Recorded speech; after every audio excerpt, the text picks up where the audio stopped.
વિદ્યાર્થીઓ એક સરસ મજાનો પ્રશ્ન છે, તમે બધા તૈયાર? તો આપણો પ્રશ્ન છે, એવું શું છે જે બોલાવ્યા વગર જ આવી જાય છે?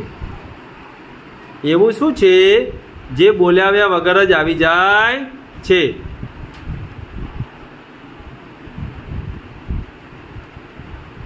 વિચારો,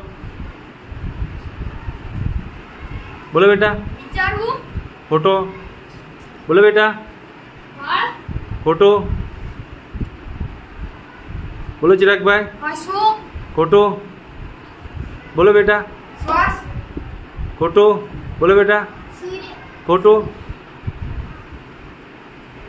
બોલો બેટા. ખોટો બોલો બેટા. શ્રદ્ધા. ખોટો બોલો બેટા. સરસ, સાચો જવાબ છે.